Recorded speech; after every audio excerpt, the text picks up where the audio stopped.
Manchester United might finally be able to offload Sancho and Garnacho this month as bids are expected. Dortmund back in for Sancho, and Ben Jacobs dropped a big update yesterday that Sancho is now finally willing to take a wage cut to get out of Manchester United. Chelsea are ready to make the Garnacho bid. Chelsea Garnacho, Dortmund Sancho. Things are advancing. What is the latest on that? Because I tell you what, we need some outs. We're going to talk about Benjamin Sesko and the latest on Benjamin Sesko. There's a lot of interesting stuff coming out, you know, sort of a green light there.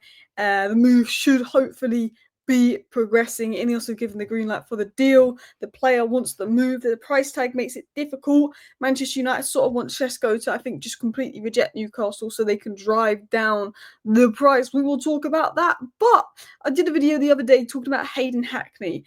Ipswich had a 15 million bid accepted for Hayden Hackney, 15 million pounds. Why he isn't the perfect midfielder, and I could name 10 names that are better.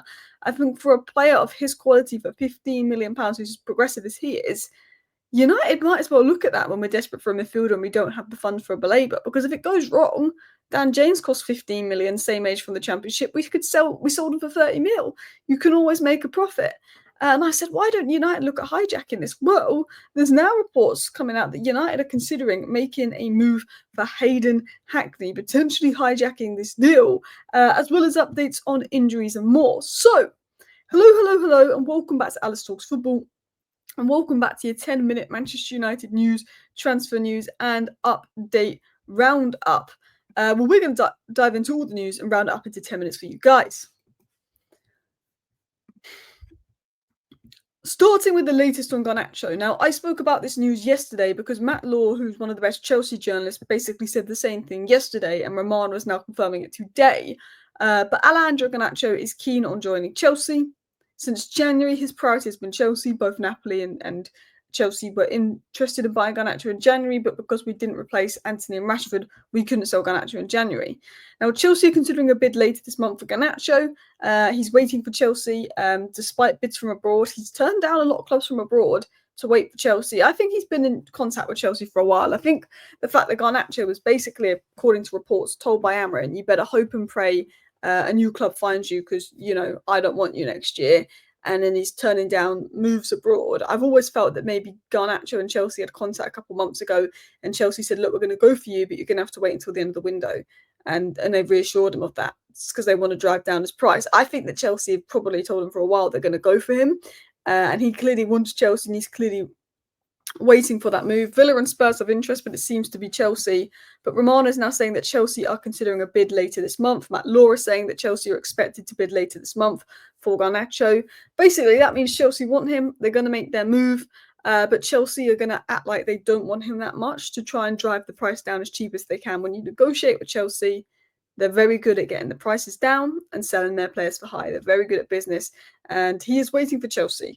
So Chelsea bid for Garnacho is coming. The question is how much? 35 million is a joke. 50 million minimum. Should be getting 60 million, but because of his fallout of amorim, we'll probably take 50. But 35 million, that's a joke.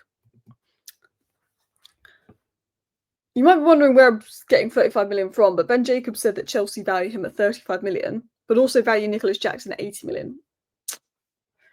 Crazy. So let's talk about Benjamin Sesko. So, Manchester United are front-runners for Cesco after positive talk this week. Cesco is keen to join. Newcastle fears Cesco is going to go to Man United. The deal is complicated by Leipzig's asking price, which is £65 million or 75 million euros plus add-ons, which is a lot. This is what made the deal difficult for Arsenal. Leipzig want a bit of money. Manchester United don't like the price tag. Newcastle at the point of desperation where they just honestly pay this price tag because they're kind of screwed with this Hijack situation and Liverpool taking Ekatike and they missed out on João Pedro and Delap. And Newcastle haven't had a great window, have they? So I think Newcastle will just pay it up, whereas United want to get this down to 60 million. So it's 65 million, and we want to get it down to about 60 million. We want to get it down around 5 million. I think we want to do a complete deal at 60 million, including add-ons, but I think United would happily do a 75 million euro deal if it included add-ons. But I don't think Man United want to do 75 million euros plus add-ons. And United are in a position where Cesco wants Man United over Newcastle, but he's not downright turned down Newcastle. He's still in contact with Newcastle. He just prefers United because he's thinking, if United can't pay up, then I'll just go to Newcastle because they can pay up. So it's one of those where I think Man United want him to just straight up reject Newcastle United. So then we're his only option, a bit like Mbouma and a bit like Cunha. We were their only options to see if we can then drive down the price a bit. Because as long as Newcastle was still there and still in the race, the price isn't going to go down. And I think that's what Man United want. But Cesco isn't rejecting Newcastle yet because he's thinking, well, if United can't pay for me, I might go somewhere that can. I think that's the stance. But I think there's an expectation he's going to join United. Manchester United are very optimistic about negotiations with Sesko and Leipzig, and internally they've already assumed the transfer is a priority. Possibility. I read that completely wrong. One sec. Manchester United are very optimistic about negotiations with Sesko and Leipzig, and internally they already assume the transfer is a possibility. There we go. INEOS have given the green light for the transfer go-ahead. So we've got the green light from INEOS, the green light for the Sesko move. United are confident, they're optimistic, negotiations are ongoing. They don't like the price tag. That's the problem right now. But apparently Man United don't need to sell to afford Sesko. Maybe we can do it across 4 years in installments or something like that.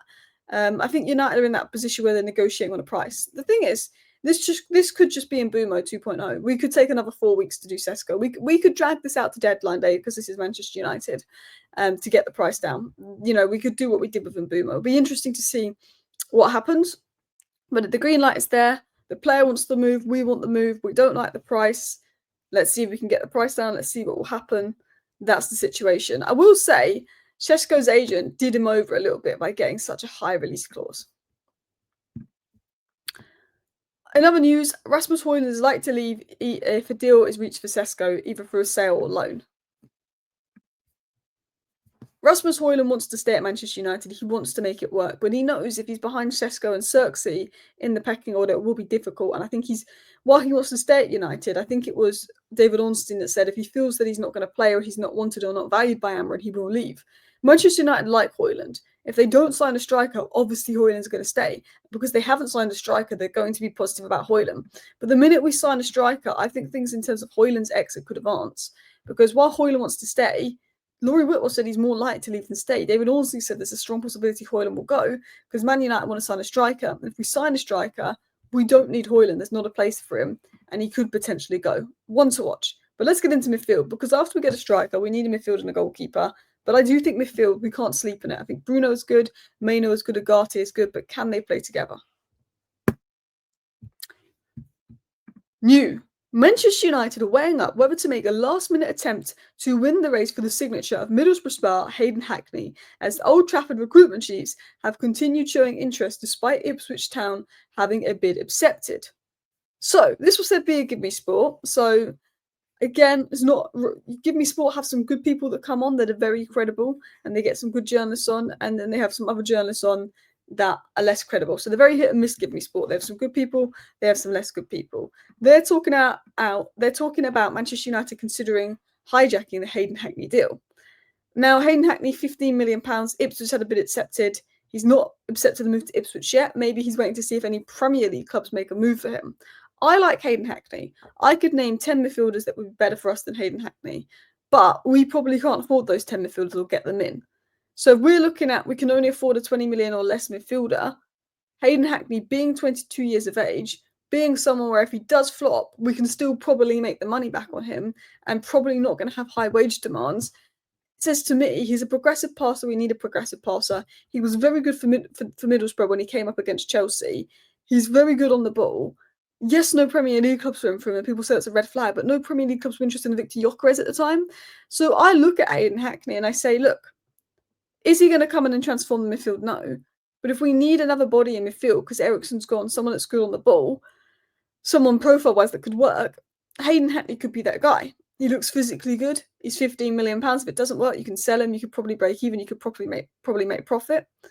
But I think, if you're looking at Ndidi for 5-10 million, we might as well look at Hayden Hackney because at least there's some sell-on value there. He'd be on much lower wages. Like, that's just the way I look at it. I just feel like it's a low-risk deal. Like Lamens and Hayden Hackney, because we can't afford a top-class keeper and we can't afford Baleba. It's ones that we'd have to look at after Cesco. I do like the Javi Guerrero guy a little bit more, but I don't know how realistic that is. I don't know how realistic the links are. So, news reports are coming out about a Sancho exit potentially advancing. Dortmund are now working on the return of Sancho and talks are ongoing, and this has been said by good Bundesliga sources that Manchester United would also like to sell Sancho for around 20 million euros, which is 17.3 million pounds. Juventus have called the interest. If we can get 17.3 million for Sancho, considering we already got 5 million for Chelsea, so that's like 22 million total, and Sancho takes a wage cut and leaves, I'm happy. We've got 17 million, which is just over his book value. We get him off the wage bill, boom. Ben Jacobs said yesterday that on the United Stand YouTube channel that Sancho is now willing to take a wage cut to leave United. He wasn't taking a wage cut for Chelsea. He wasn't taking a wage cut for Juventus. Both Chelsea and Juventus said, but we're not giving you those wages. Bye. I think Sancho's been humbled. I think he got a reality check. I think he realised he's not going to get the wages. And I think with Dortmund, because he loves Dortmund, and that is the club that he grew up at, he knows he can't ask Dortmund for ridiculous wages because, you know, he respects Dortmund, I think, quite a lot. So I think he's now willing to lower his wages to get a move to Dortmund. We know that he likes Borussia Dortmund.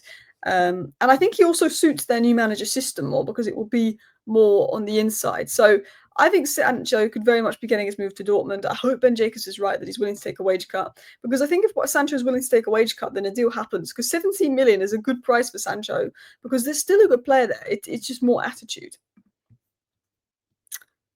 Last but not least, we have an injury update. Martinez, Xerxes, and Onana are back in light training. They're not expected to feature on this preseason tour, but at least they're back in light training. And Mbeumo is actually expected to feature versus Everton. So we could see Mbeumo making his debut. Cunha might be back. He only had a slight knock, but we play Everton at 10 o'clock on Sunday. I can't wait for that. Thank you for watching. Bye.